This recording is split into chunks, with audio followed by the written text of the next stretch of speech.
What's up, everybody? Welcome back to the Dunk on AP podcast. Today we are starting Unit 8. We are getting near the end, and we are talking about the Cold War and decolonization in this unit. So let's start off by defining the Cold War. Remember, the Cold War is the long, unfought war between the U.S. and the Soviet Union after the end of World War II, in which there are a ton of hostilities over journeys to space, weapons manufacturing, atomic bombs, ideological factors like communism versus capitalism. So let's go ahead and dive into this. Let's start with World War II with the big three.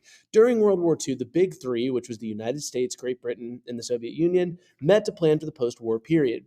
The United States, for most of the war, was led by Franklin Roosevelt. Great Britain, for most of the war, was led by Winston Churchill. The Soviet Union, for all of the war, was led by Joseph Stalin. In August 1939, Hitler and Stalin agree on a non aggression pact. Don't forget, that's important.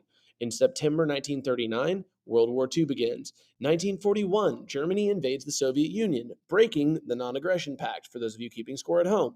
In 1942, Stalin joins Roosevelt and Churchill in the Big Three alliance. Tehran, Yalta, and the Potsdam conferences ensue, which are World War II conferences about how to conduct the war and then manage the world after the war is over. So the Tehran Conference was the Big Three meeting in Iran in 1943. Stalin pushes for a second front against Germany, and Roosevelt and Churchill agree, and this is going to eventually become the D-Day landings. There were disagreements about how to handle post-war Germany. There was some distrust between Churchill and Stalin at that time. Stalin, for what it's worth, is a very difficult guy to trust. The Yalta Conference, the Big Three meet in Crimea in February 1945. Germany was close to defeat at this point.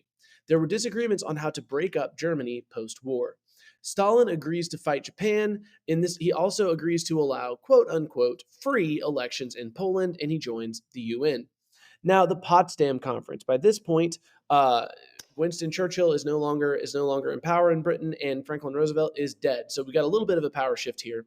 So this is held in Germany after the Potsdam Conference is held in Germany after Germany's defeat. Harry Truman is the leader for America, and Clement Attlee replaces Roosevelt and Churchill. I'm sorry. Harry Truman replaces Franklin Roosevelt. Clement Attlee replaces Winston Churchill. Truman continues the push for free elections in Eastern Europe, but Stalin refuses. Communists control much of Eastern Europe, and he's like, "I bet you would like I bet you would like elections in Eastern Europe because we control it."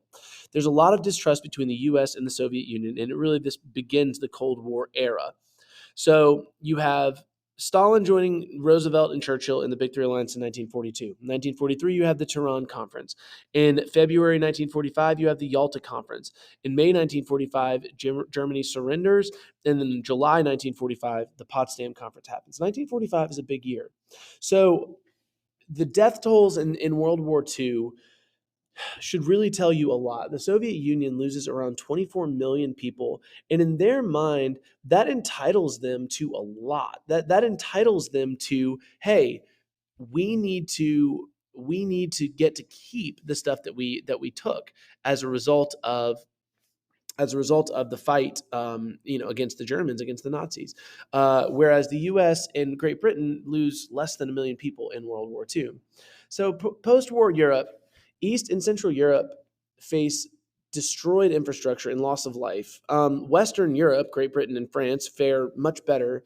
So the devastation of World War II leaves Europe considerably less influential than it had been, and this results in a power vacuum that would be filled by the U.S. and the Soviet Union. So the world's most powerful country now is America because of a couple of reasons. The first being that they avoided heavy losses and destruction in World War II, and also they developed and used the atomic bomb against Japan in 1945. Remember, J. Robert Oppenheimer is the lead physicist who develops this bomb in the Manhattan Project, the ultra secretive, I should add, Manhattan Project. The U.S. was financially, militarily, and politically strong post World War II. Only the Soviet Union was left that could actually compete with the U.S. So some major factors, some major hallmarks of the Cold War: there was no direct military conflict between the two major powers. There was military conflict in the form of the Korean War from 1950 to 1953, in which communist North Korea invades a democracy in South Korea, and the United Nations, led by U.S. soldiers, goes in and fights the Korean War, like I said, 1950 to 1953, and that war ends in a tie with North Korea still being communist, South Korea still being a democracy. That is an example of a proxy war. There are quite a few examples of proxy wars within the Cold War. So while the US and the Soviet Union never fight directly, you do get proxy wars. So there are also a ton of propaganda campaigns in the Cold War. There is the space race, the arms race, and the arms race, which is the development and stockpiling of nuclear weapons. And you may be wondering, what is it that the US and the Soviet Union are so upset at each other about? Well, it is because of their clashing ideologies with capitalism versus communism. And one of the first places where you see that is Germany being split into four occupation zones after World War II. West Germany was occupied by the United States, France, and Great Britain, while East Germany was occupied by the Soviet Union. So colonial empires after World War II, particularly Britain and France, start to crumble. With self-determination, this is the idea that individual countries should choose their own form of government and leaders. European colonial powers were weakened after World War II. Colonies sought independence and were aided by Cold War efforts. So, with the Cold War, getting into topic 8.2, the United Nations is formed. This is kind of like a better version and actually a more effective version of the League of Nations that Woodrow Wilson dreamed up, but that America never joined. So this was created in 1945 as a place for countries to resolve disputes peacefully, talk out their issues. If that sounds like the League of Nations, it's because they are relatively similar. Roosevelt and Churchill convinced Stalin to enter the UN while at the Yalta Conference in 1945. So, five permanent members are in the UN with veto powers, the ability to object, essentially forcefully, and overrule a decision that the UN makes. That is China, France, the US, the UK, and the Soviet Union. So, the Soviet Union used their veto power to block any discussions that were contrary to Soviet interests. So, some political and economic differences between the United States and the Soviet Union. In the United States, you have a democratically elected president with party oppositions for voters. In the Soviet Union, you have an authoritarian communist leader with no opposing parties. This is going to be a little bit of a problem. Democracy is great, but the problem is that if people don't like the decisions you make, they're going to vote you out. If you're Joseph Stalin, you don't have to worry about getting voted out. You can just kind of do what you want. So in America, in a democracy, citizens and companies drive economic activity in a capitalist society, but then the state controls all economic activity in a communist society. So what you get is America has fear, um, you know, that capitalism is going to be overthrown everywhere. Russia supports communist revolutions in several countries between 1919 and 1923. The US was concerned they would continue this support after World War II. So in post-war Europe, you've got a ton of satellite nations, which is a country that was formerly independent, but formerly independent in the world, but they are now under heavy political, economic, and military influence or control from another country. The Soviet satellite nations were places like Albania, Bulgaria, Czechoslovakia, Hungary, Romania, and Poland. So famously, Winston Churchill gave his Iron Curtain speech. He said, "From Stettin in the Baltic to Trieste in the Adriatic, an Iron Curtain has descended across the continent." And the problem is that America has one plan for Europe post war, and the Soviet Union has a different plan for Europe post war. So the Soviet Union wants to keep Germany divided to stave off future invasions. They want to use Eastern Europe's industrial equipment and raw materials to rebuild the Soviet economy. They also want to maintain control of Eastern Europe as a buffer from Western Europe, and they also want to spread communism in Europe. The United States want to reunite and rebuild Germany so it can be a more productive country. They also want to maintain access to European markets. They also want to rebuild Europe with stable government that that maybe needs American exports a little bit. And then they also want to ensure all European nations have the right to self-determination. So the US, again, is concerned about a world revolution against capitalism. They're worried about Soviet veto actions in the UN. Stalin in 1946 gives a speech blaming the world wars on capitalism. He also, the Soviet satellite nations are there in Eastern Europe. The US is not very happy about that. And there are also clashes between the US and the Soviets over the post-war plans of Europe. So here is what Harry Truman, the president after Franklin Roosevelt, here's his way of combating that. They were worried, they being the United States leadership, they were worried that if one country fell to communism, all of the countries would fall to communism in sort of a domino fashion. And then eventually communism would be knocking on our door.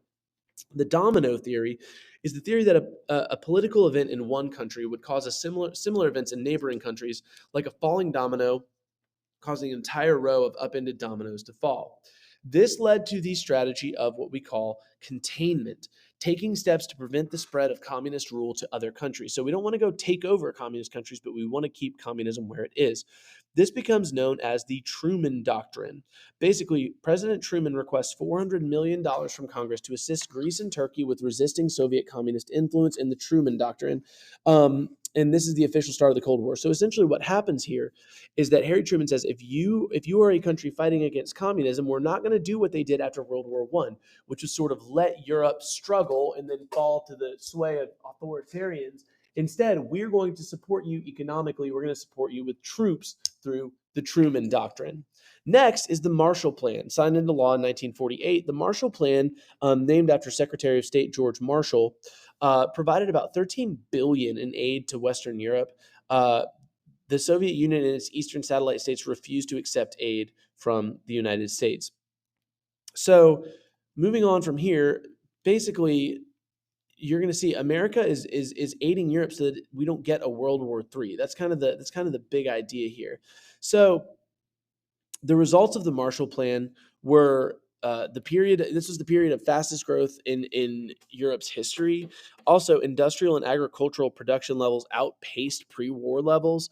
There's also an increase in the quality of life for Europeans. There's a lot of political stability. There's reduced risk of communist support.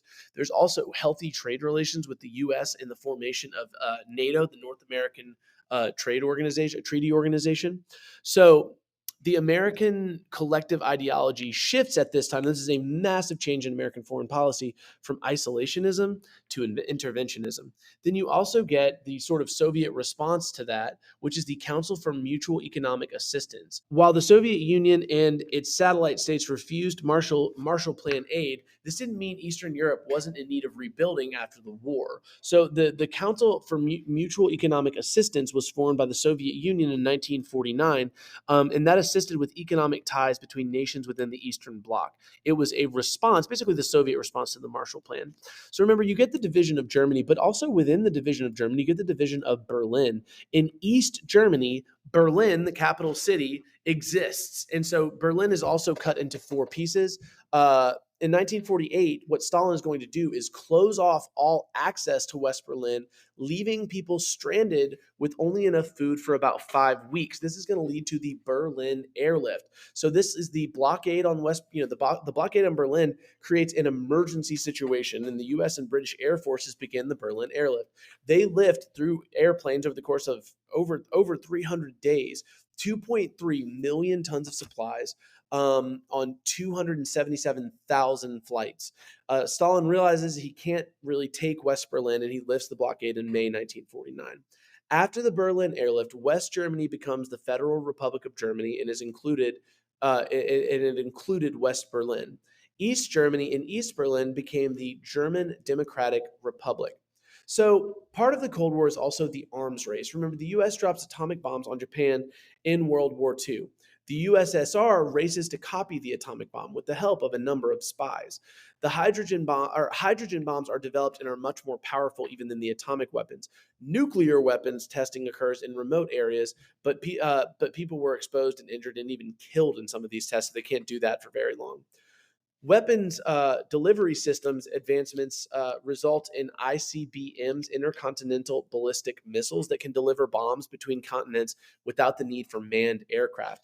So this all leads to the idea of mutually assured destruction. By the 1960s, both the US and the USSR had enough nuclear weapons to completely destroy each other. Any attack would result in both countries being completely destroyed. The idea of mutually assured destruction. So what happens is that the US and the Soviet Union sort of turn their attention to a battle in space with the space race, not a literal battle.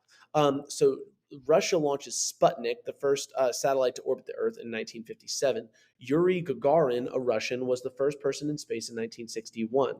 The U.S. puts the first man on the moon, though, in 1969. Now, within this, You do have the Bandung Conference. So Indonesia's first president, Sukarno, organized the Bandung Conference in 1955. Uh, 27 countries attended, representing about half of the world population.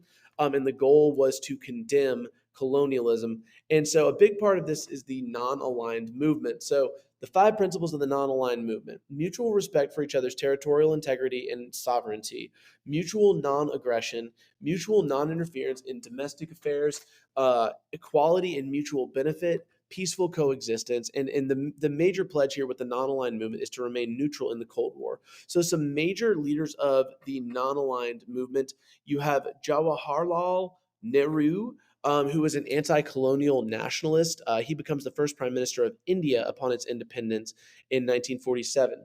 And then you've got Gamal Abdel Nasser of Egypt, who was the second president of Egypt from 1956 to 1970. He participated in the Egyptian Revolution of 1952, which partially aimed to end British occupation. He also helped negotiate compromises at the Bandung Conference. Now, Kwame Nkrumah, he is the one of the leaders of Ghana. He's the first president of Ghana from 1960 to 1966. He led the Gold Coast to independence from Britain in 1957. He was an advocate for African unity through the Organization of African Unity. So these are the big ideas from the Cold War, and this sort of acts as an introduction to the Cold War and to decolonization. Remember, the Cold War lasts about 1945, and you can bicker on that date, maybe 1947 with the advent of the Marshall Plan and the Truman Doctrine, but about 1945 to about 1991. So if you have any questions, let me know.